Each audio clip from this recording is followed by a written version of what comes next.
Alright.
All right.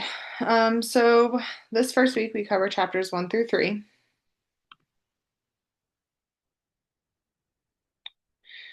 which goes into we're talking about family, culture, health promotion, and assessment. Let me just get sorry, my PowerPoint presentation is being really, really slow right now.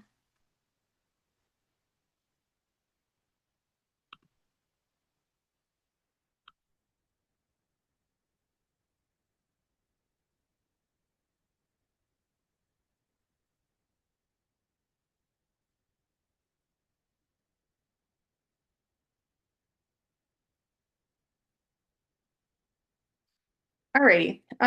So obviously everything that we're talking about in this class is pertinent more towards like maternal and newborn nursing. However, whenever we're talking about nursing in general, we have to talk about what the nurse's role is in any type of nursing, okay?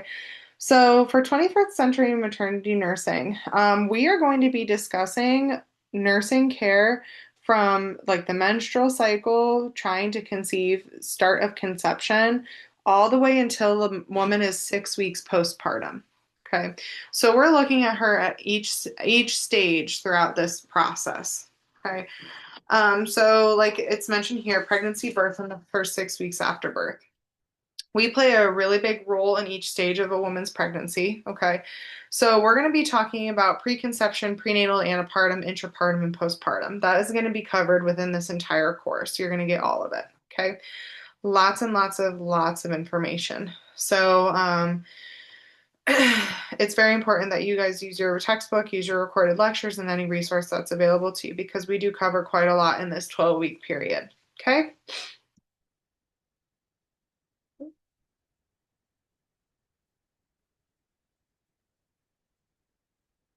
All right.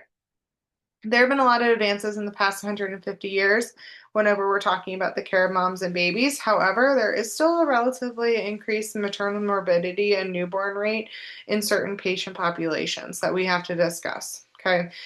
A lot of the reason that this exists is because of the limited access to healthcare.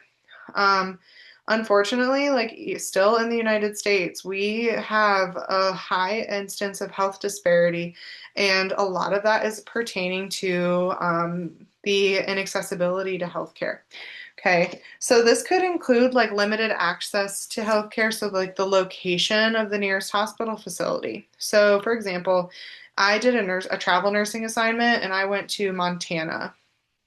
And I don't know if you guys have been to Montana, but there is a lot of land and not very many people, and everything is very spread out. It's beautiful up there. I loved it.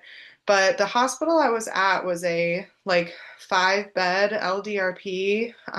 We averaged like 30 deliveries a month. Um, and I was the closest hospital to some people by 5 hours. So there was a really, really big radius of people that were traveling from a long way away to come to my facility, which was a teeny tiny rural critical access hospital.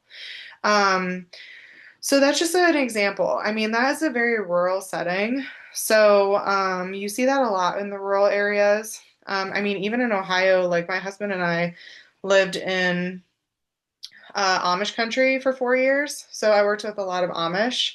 Um, And we were the closest nursing hospital facility for some people for even like an hour, which, a lot of people have hospitals like right around the corner, or some people have multiple hospital systems right around the corner. But access to healthcare is definitely an issue in the States. It's a bigger issue in other countries in the world for sure, but still here in the United States, we see a limited access to healthcare. The other problem that we face with that is the inability of patients to have safe transportation to and from appointments. Okay. Members of a lower socioeconomic status that may not be able to afford a car, people in an urban setting who don't have a car because it doesn't make sense because of like railway systems or other public transportation, they may not have like reliable means of transport to and from their appointments and to and from their hospital visits. Okay. So that is one thing that can really impact the care that patients will receive. Another one is health literacy. And this is the inability of patients to understand medical advice or discharge instructions. Okay. Um, this is very prevalent in like for Hispanic population if they do not speak English or if there's a language barrier. We should not be trying to educate people in English if they do not understand English. Like, who is that going to benefit, right? If you're talking to somebody and you're trying to give them discharge instructions in a language that they do not understand, that is not going to be beneficial for them. Okay.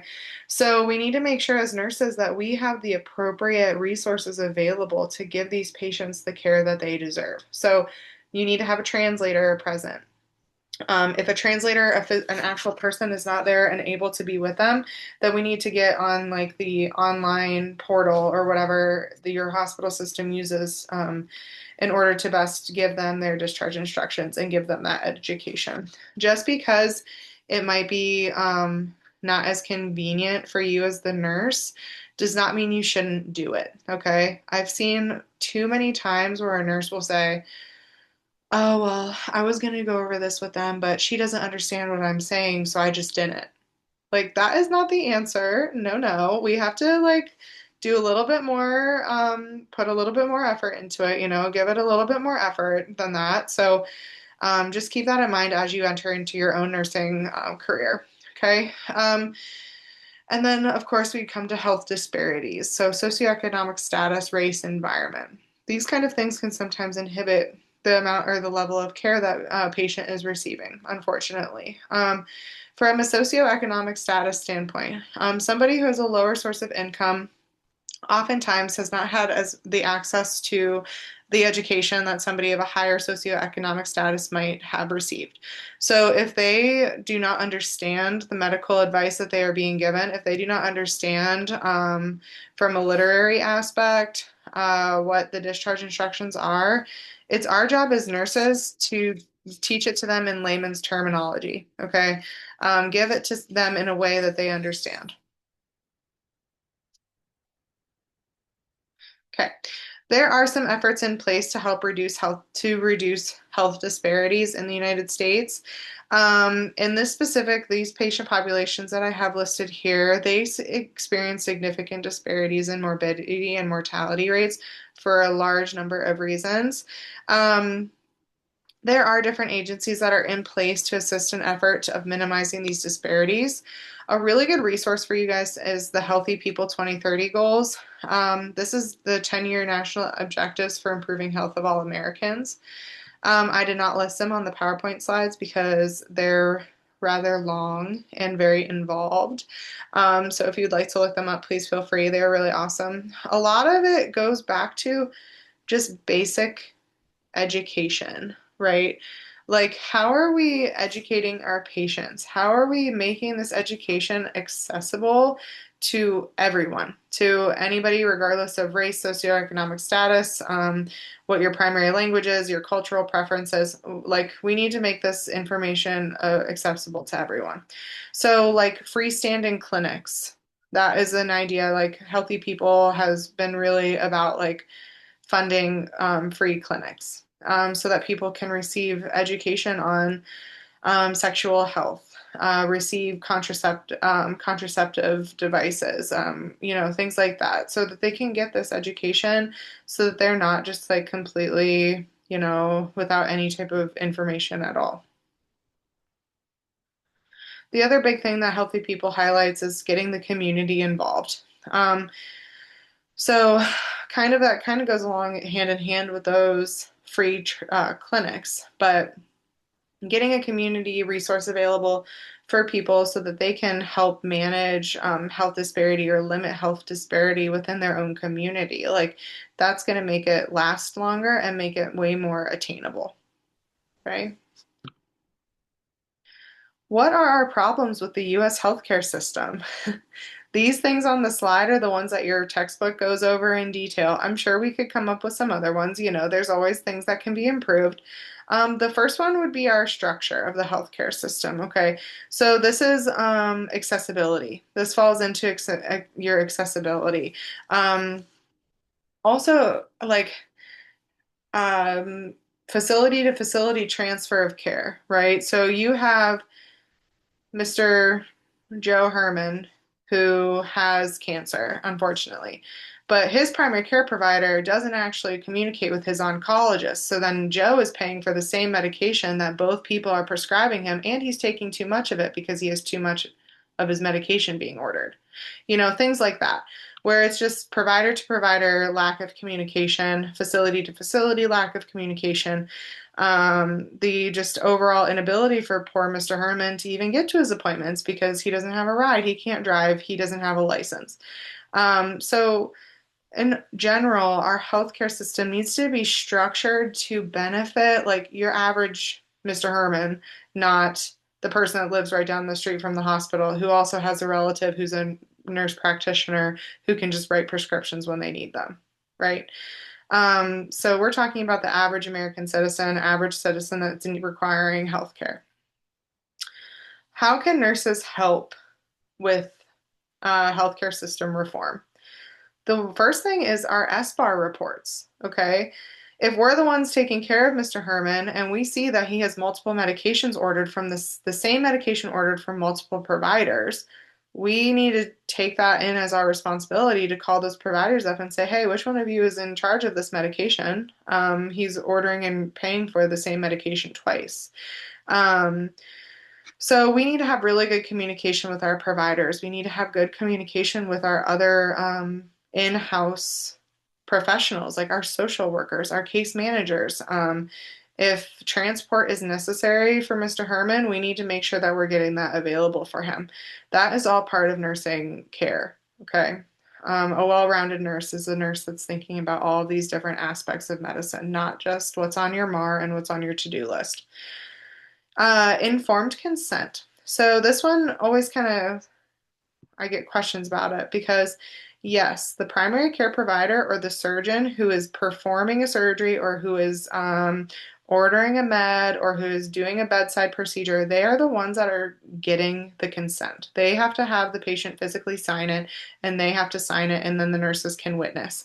However, like as nurses, like you should also take it into consideration to be somebody who explains to your patient what they can expect. Okay. Because I guarantee from experience, like your provider may come in and just say, we're here to break your water. And then go ahead and just like lay back down and it's just going to just be like a cervical exam. But a good nurse is a nurse that takes the time to explain, like, this isn't going to be painful. This is what you can expect. This is what's going to happen before and after. That way, like, while they are getting informed consent from a physician, you're backing it up with the outlying things that a doctor may not think to talk about, right? Um, and then a big one is medication administration. Okay, med errors, reducing med errors. Medication errors is one of the leading medical errors in the healthcare system. Okay, so you guys have probably had it drilled into your brain, the five rights of medication administration. Okay, you need to definitely remember those going forward. Scan your meds. Make sure you're giving the right dose, right time, right route, right med, right patient. Okay. Um, JCO has a do not use list. That's in your textbook. The do not use list is published so that like if there's meds that sound the same or if there's medications like that definitely shouldn't be used a specific route. Those are listed there for nurses so that you can reference that. Okay. As you guys will learn as we go through OB, maternity, there are a couple medications that we give in maternal, like on the labor and delivery floor, that require two nurse verification. Actually, like a lot of the meds that you give in labor and delivery require two nurse verifiers because they're high alert meds. They're meds that can cause some serious adverse side effects if they're given incorrectly. So pay attention to your medications, things that you should know and do whenever you're giving them. Healthcare is expensive, especially to the patients that do not have insurance, right? So that's another thing that is hard whenever we're talking about healthcare is the affordability. For a lot of people, it's not affordable. So for a lot of people, they just don't do it. Okay. Um, so before you jump to, oh, this patient's not compliant. This lady is 36 weeks pregnant. She's never been seen in the physician's office. Like she must be blah, blah, blah. Before we make assumptions, we need to know their full story. They may not be able to afford it. And that to some people is more important than ensuring like health. You know, that's a big thing for a lot of people, finances. So we need to just take that into consideration before we jump to non-compliance. Um, here are some common trends that we're seeing in nursing practice. Obviously, evidence-based practice is something that's going to follow you guys throughout your entire careers. It does not stop. Continuing education is something that you're required to do to maintain your nursing license. So, using evidence-based practice is going to help you provide the safest and best care for your patients. Okay. It's vital for us to stay up to date on our research and know the proper way to perform bedside tasks. Um, and right when you get comfortable with something, they come in, they find a better way to reduce even infection by even more. So then you learn a different way. And that's okay. That's what we need to do. Standard of care in your textbook, it goes through all of those different terms that I'm sure you guys have seen in some of your other classes, like negligence. That's the biggest one that we talk about when we're talking about standard of care. So negligence in nursing is any action by a nurse that is done below the appropriate standard of care. Okay. So that's what they're talking about when they're talking about this. Okay. So make sure you guys know that terminology in your text and the different terms as far as nursing. Okay. And we talked about preventing errors as a way for nursing to help with the healthcare system. And I mentioned that J code do not use list. The last thing that we talk about here is our centennial events. Okay. This hopefully is something that you guys will never have to run into, but it happens all the time. So, a centennial event is any event that is not due to underlying conditions or natural courses of a patient's condition that affects a patient, resulting in death, permanent harm, or severe temporary harm. Okay, so this is something that like the state board or the nursing board would look into because it was something that happened that was like completely random. So, for example, we had at one of the hospitals that I had worked, we had a newborn who was born at 40 weeks and came out, and Apgars were 8 and 9, pink, crying, doing just fine. And then we cut the cord, and the baby deteriorated like super quickly, ended up passing away. And it was a really big deal. So that would be considered a centennial event. And that's something that, you know, the state is going to look into. The charts are reviewed. The provider has to come and make a statement as to what happened, you know, all that kind of stuff. So that is what we would consider a centennial event. All right, moving on here, we're going to talk a little bit about the family. So in your guys' nursing career, you're going to be working with family all the time. No matter what area of the hospital you're in, family is going to play a big role in your care, okay? I have the definition of a family written up here for you for your reference. The different structures of a family is listed more in detail in your textbook. I'm not going to go through every single one of these with you. Just you need to know them for this class and for this for your quizzes and stuff. So know the difference in what these kind of families look like. Most of them are pretty self-explanatory. But as nurses, like we need to take into consideration the family unit when we're deciding how to best care for this patient, right?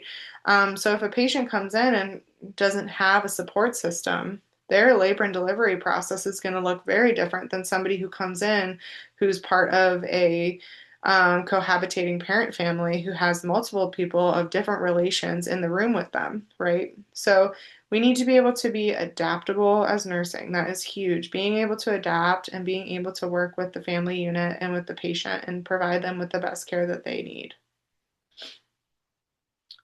The other thing we talk about a little bit in this class is the LGBTQ plus family dynamic. And how we can tailor our care to make things that were once only for nuclear families able to be used by the LGBTQ plus community. So I know whenever we talk about like breastfeeding or bonding with the baby, or if we are talking about like in vitro fertilization or surrogacy or adoption, there's other things that we can do with parents that can promote bonding that isn't only for moms or only for, a nuclear family. Like we can think outside the box, get creative, and incorporate this so that these families all can experience these things. Okay. So, culture is a huge thing and a huge thing that will influence how a patient responds not only to medicine, but also to like the care that is being provided. So, the culture of an individual and group is influenced by religion, environment, and historic events. Okay. Um, so, these play a powerful role in an individual's behavior, especially the attitude or towards like healthcare in general. Okay. So, what is a nurse's role in cultural compliance? Okay, we as nurses must continue to grow in cultural competency as our society continues to grow in cultural diversity, right?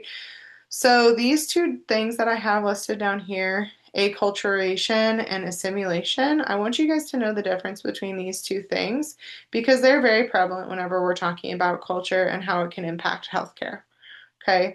Um, as nurses, okay, the biggest thing is we want to work to be inclusive. We do not want to just like completely ignore someone's cultural preferences or beliefs. We want to use them to make them as comfortable as they can be and to tailor their plan of care to fit into what they believe and what their culture stands for. So we want to try and do that to the best of our ability. Okay. Sometimes it can get a little tricky. Like if somebody is very adamant about, I mean, you guys have heard the scenario about a Jehovah's Witness refusing blood products. It gets a little tricky if it's in terms of a life-saving event. But we try to do our best to still be mindful of culture and of patient preferences whenever we're discussing plan of care. Okay. All right. So something as far as like maternity goes that we can do in order to be more culturally competent would be to ask like open-ended questions whenever we're doing our assessment to kind of get an idea about what a patient's preferences are and what they may want based on like their culture, their beliefs, like whatever it may be. So one thing would be like, what do you and your family think you should do to remain healthy during pregnancy? Right? For some women, that may include like hot cold therapy based on their culture or acupuncture or whatever it may be. For other women it may not include any of those things at all. It may include just like being at home, being isolated, being away from everyone for the entire 9 months. Like it's very different per individual, so we want to kind of get an idea of what they want when we're assessing them and when we're talking to them about these things. Another good one is what foods will help to make a healthy baby. This is not only assessing like cultural preference, it's also just assessing like their nutritional adequacy. Like you're also just seeing if their nutritional intake is going to be able to sustain a pregnancy or if there's areas that they need to improve in that. And then another good one is what can your labor support person do to help you be the most comfortable during labor? Okay, so that's getting an idea of like who they want in the room with them when they're going into labor, who is at the bedside, what that looks like for them, that dynamic. That's important for you to know as the nurse. Okay. So in labor and delivery and just in maternal and women's health in general, we do have a couple of vulnerable patient populations that we do talk about. So obviously we're going to be discussing women. People of color are sometimes considered vulnerable patient populations because of some of the comorbidities that are associated. So like sometimes people of color have a higher instances of hypertension, high blood pressure. Sickle cell anemia is a big one. So those are some things that we need to keep in mind. Adolescence. This one is something that I really want you guys to remember as we move through this term. So I know a lot of the students that took the HESI exam last semester said that there was a lot of questions about adolescent pregnancy on it. Okay, so we're going to talk about that a little bit more in depth this term, but I want you guys to keep that in for consideration. The instances and rates of adolescent pregnancy are increasing in the United States, so I think that's why that we're talking about it and it's becoming more of a key topic in this class, but we'll definitely be talking about that throughout the semester. Um, Older women, incarcerated women. Um, Incarcerated women are a vulnerable patient population not only because they have the health disparity of, getting access to health care, they're in the prison system, so it makes that a little bit more challenging, but also because a lot of women who have been incarcerated or are currently incarcerated have experienced sexual, emotional, or physical abuse. So that's something we have to take into consideration for sure whenever we're doing any type of exam or any type of assessment. If a woman says that they have a history of any type of abuse, we need to treat and interact with that woman slightly differently than we would with somebody who has not had that kind of a history. Okay. So, like with vaginal exams, like that is something that you as a nurse may not even do. If she is, actively being abused, that's something that we may not even do in as a nurse unless it's like imperative for her health. Okay. Immigrant, refugee, and migrant women, rural versus urban community settings. So, in a rural setting, sometimes they don't have as equal access to like healthcare resources or educational material or, those kinds of things. So they may have like a little bit of a literacy difference.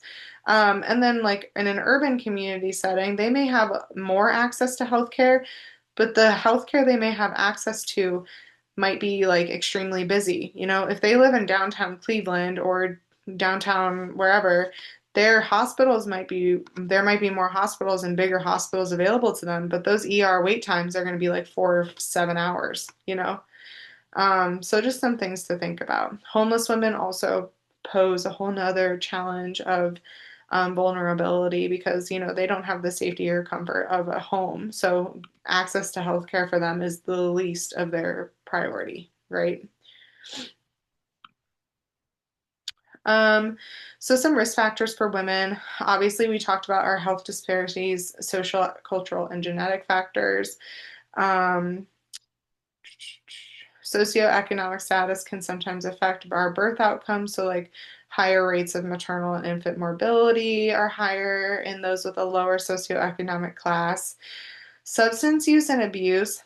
We talk about substance use a lot in this class because we not only talk about it from the antepartum when during pregnancy, we talk about it too in labor. And then we also talk about it when we talk about newborns because, like, if a newborn goes through withdrawal, what does that assessment look like, unfortunately?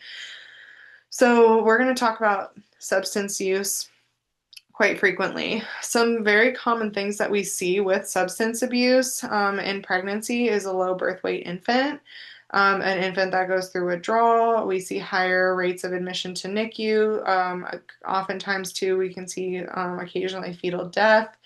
Maternal complications can arise with substance abuse, and then miscarriage instances are a lot higher in women who are abusing drugs during pregnancy. Okay. Another thing that can be a risk factor for a pregnancy or for a mom in general would be eating disorders, so anorexia and bulimia. These types of things can also impact like when a woman gets her period or the regularity of her cycles in general. That can have an impact on that as well. Obesity is a risk factor. Stress is a huge risk factor on any type of pregnancy or any woman in general. Sleeping disorders and then risky sexual practices are also risk factors that we need to discuss. Okay. When we talk about vulnerable patient populations and like risk factors and all that, we also need to talk about violence against women. As nurses, we are mandatory reporters of any type of abuse. This falls into the category of human trafficking. So, page 48 in your textbook has a lot of information about this as well that I think will be beneficial for you guys to take a peek at. So, it's really important as nurses that we recognize the signs and symptoms of human trafficking or of abuse. So, like, some things that we can see is a woman who she may not be making eye contact with the nurses. If she has a support person or somebody in the room with her, they're speaking over her. They're not letting her communicate directly with the healthcare professionals. She doesn't have a valid form of ID. She has bruises or other injuries that are not lining up to where she says she received them. Okay. Or they're in multiple stages of healing. That's a big one too. Um, so, like I said, we're mandatory reporters. The hardest thing and the biggest priority of the nursing staff should be to try and get this woman without the person that's in the room with her. So, preferably alone, so that we can ask her some screening questions and ask her, like, are you safe? Do you need help? If if that is not possible at that time, we try to delay them leaving the hospital for as long as we can so that we can try and get some of these questions answered. Um, Unfortunately, intimate partner violence is the most common form of violence experienced by women worldwide. 1 in every 6 women report being a victim of domestic violence. Battery and violence during pregnancy oftentimes increases. Um, Reasons why that happens is because pregnancy can be a very stressful time, especially for like a this kind of dynamic. So oftentimes, like sometimes the abusive partner may be getting jealous of the pregnancy or may resent the pregnancy or it may not have been something that was immediately wanted. So there's so many different reasons why this could happen. It's very unfortunate and very sad whenever it does. But a lot of common elements that we see with intimate partner violence is like psychological, emotional abuse, sexual assault, isolation, a very controlling environment and atmosphere. So, kind of along the lines of human trafficking, if we're suspecting that there's some type of abuse in the home, we need to follow up with this patient and we need to try and help them come up with a plan or talk with them about like what resources do you have available to you, see what we can do to help them. Okay. Um, Biggest thing is recognizing when there is suspected abuse or human trafficking, provide them with some support. Okay. All right. We're now going to be transferring into like the assessment side, anatomy side of things. I'm not going to spend a whole lot of time on the anatomy of the female reproductive system because this is stuff that should be reviewed for you guys from your anatomy and phys class that you guys should have already taken. Um, for this class and for the purposes of this class, I do still want you to know these things and know like the function of them, but we're not going to spend a whole lot of time on them, okay? So, internal structures of the female reproductive system. I have this lovely picture over here. You have your uterus, which is this right in here. Um, It's divided to, it has the muscular organs. It's divided into the corpus and the cervix.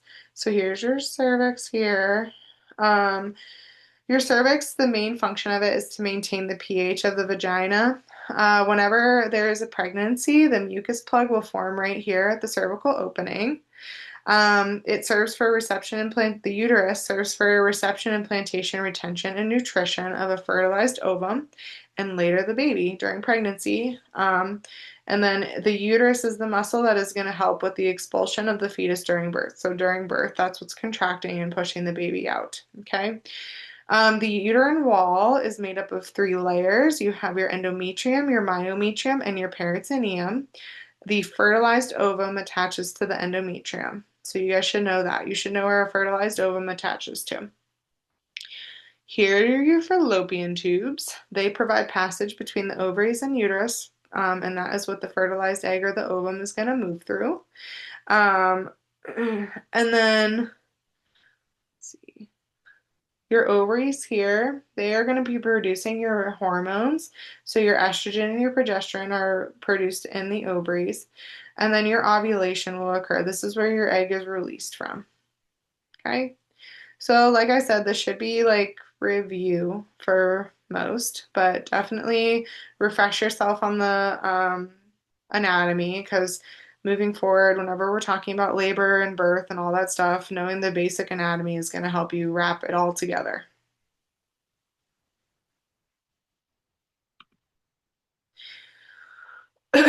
Okay, so external structures, we talked about the internal structures, which was your uterus and all that good stuff. Your external structures are talking more about your bony pelvis. Okay, so up here I have pictures of some pelvis shapes.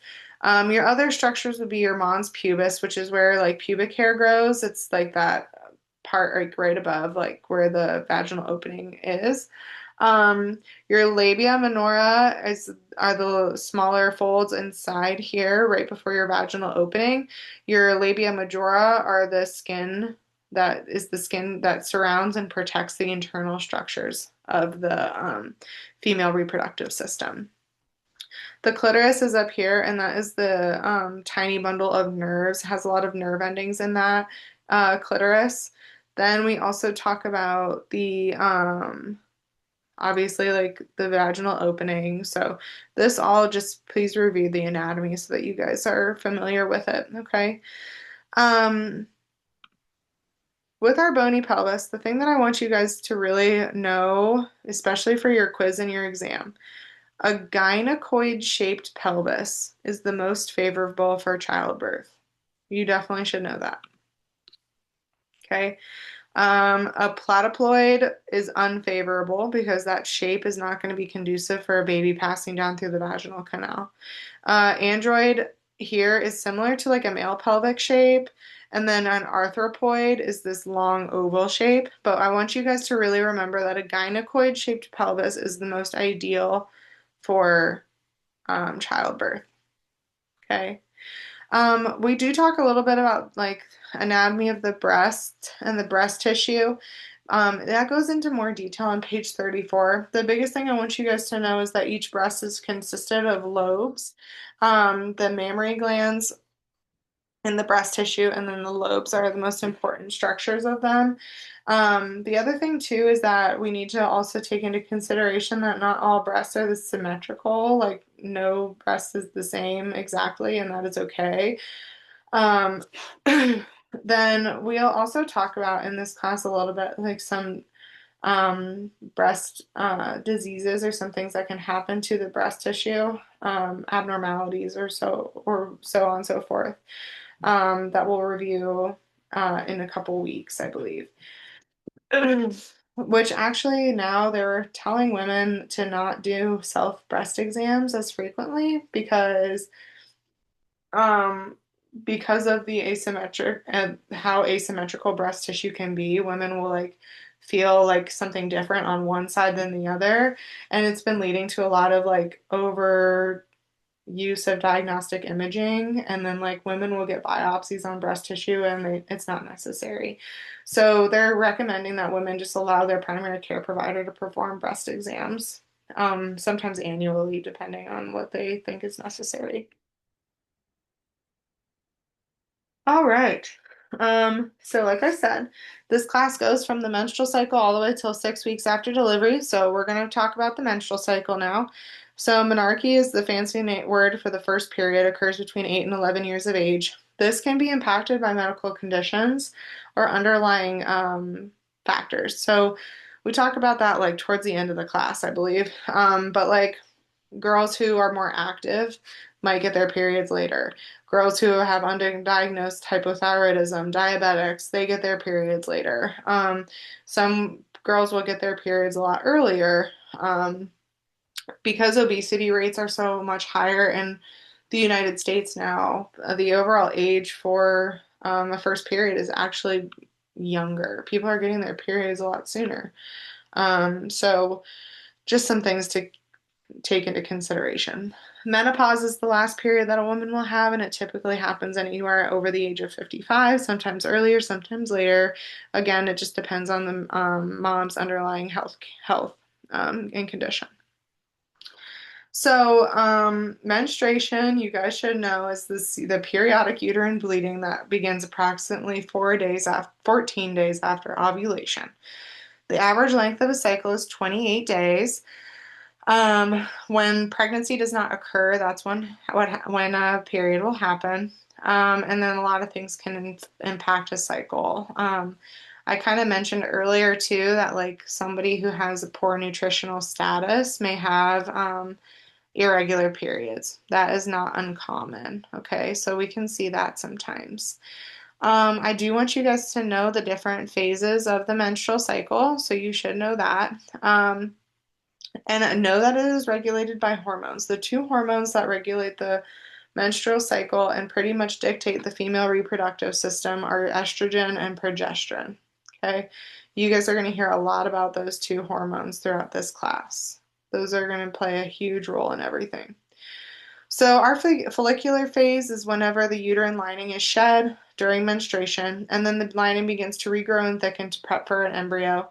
And this lasts for 10 to 14 days and it ends with ovulation. The luteal phase is whenever we see a surge in LH and an egg is released from one of the ovaries, and then your corpus luteum is formed and produces progesterone. Your corpus luteum is the structure that forms during a pregnancy to sustain a pregnancy. So your corpus luteum is sustaining that pregnancy. Estrogen and progesterone can cause lining of the uterus to thicken and prepare for implantation of a fertilized egg. Fertilization occurs a few days after ovulation, and then if no implantation occurs, that estrogen and progesterone are going to decline, and that's when your lining is shed. Okay, so estrogen and progesterone are really important. They pretty much dictate the entire menstrual cycle. This will be important too to know because, like, if some women have a recurrent miscarriages, they may be prescribed progesterone during their pregnancy to help maintain a pregnancy, right? So we need to know how progesterone is working in our body and how it's maintaining the menstrual cycle. All right, I think this is the last slide. So whenever we're doing an assessment on a woman, especially like if she is pregnant, we need to do a thorough intake. So, and we're interviewing this patient. We're asking her about her allergies, about her previous medical care, asking her about her home life, her sexual history, any type of drug, alcohol use. We should be using open-ended questions. We want to develop trust with all of our patients, taking into consideration any type of cultural influences. We're screening for drug use or other harmful habits. Usually in prenatal care appointments, we screen for drug or alcohol use, like for drug use in the first visit. We're doing a drug test. Um, Obviously, then we're getting our health history. We should be asking every patient about their vaccines and what kind of routine screening they received. If a breast exam is indicated, we should be doing one of those at their first prenatal appointment. And then any type of pelvic exam or swab, like a pap test, or if we're testing for STIs, or anything like that, these bullets down here talk about what we should be doing to help and assist a provider with that type of procedure, bedside procedure. So we're washing our hands, we're having the patient empty their bladder, assisting them into lithotomy, which is when the patient is laying on their back with their feet in stirrups. We're explaining the procedure thoroughly to them. And then I have a picture here of like how a speculum is inserted and then how they can visualize like a cervix or swab the cervix for any of those STIs or any type of other disease process or whatever it could be forming. Your textbook also talked about like palpation and like different types of techniques with palpation. So if you guys want to look that over, there's more information about that in your textbook that I have for you. Okay.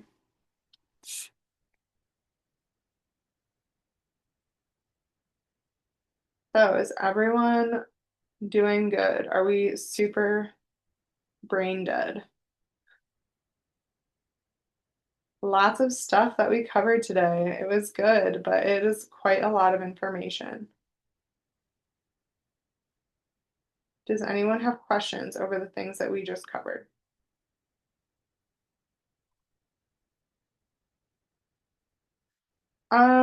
Sorry, somebody just asked about getting a code for the textbook.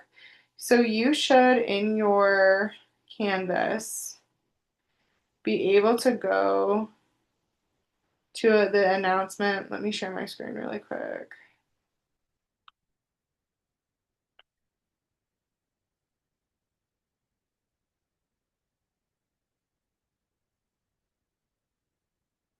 You should be able to go into the announcement that is titled ebook, and that should give you guys some information on how to get your textbook or access your text.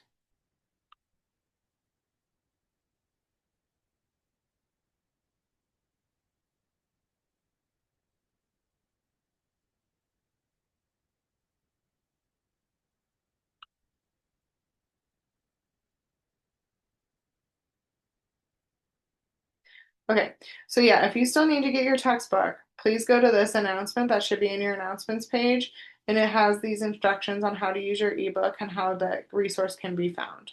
Okay. So if you still have a hard time getting that book after following these steps, reach out to me and I can point you to Deb Northrup, who is in charge of getting textbooks and she works with all of that stuff. So then we can get that code for you. Okay. All right. So, quick reminder, this week you guys have to finish that introduction discussion post. Please submit that. That's an easy 10 points for you guys. And then also that OB math assignment is due by Monday. Okay. Next week we'll have quiz number 1 right at the beginning of class. So please make sure you're here right on time so that you guys don't get marked off for the quiz. Um, and then in the meantime, if you have any questions at all about class or about requirements or about homework, please don't hesitate to reach out to me, okay? But I think that just about covers it. So you guys are good to go for tonight. Thank you so much. It was great to meet all of you. I'm excited for this term. Have some good rest this evening. I'll see you guys soon. Bye, Professor. Have a good night. Bye. Professor, I just want to make sure, because I came in a little late. Yeah. I just want to make sure that you got that I was in attendance today. Yes, I have you. It'll pop up on my Zoom log. So I have everybody that comes into the class. So you are Okay. good. Okay. I do have a question. Yeah. So the quiz is on chapter 1 through 3. So the quiz will be on this week's content 1 through 3, and then it will also have a couple of questions for next week's content, which is, I'll have to pull up my syllabus. Hold on. Hmm.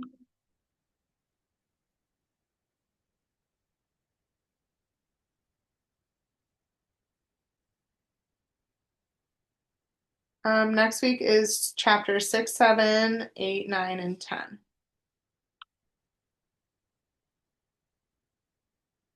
Thank you.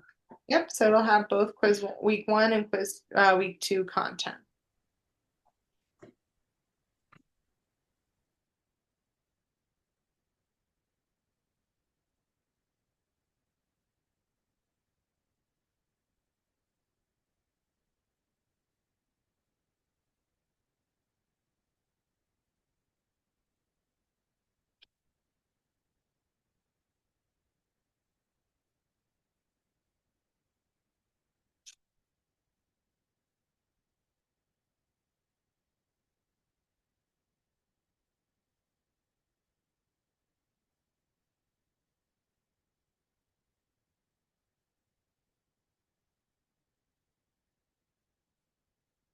Did anybody else have any questions?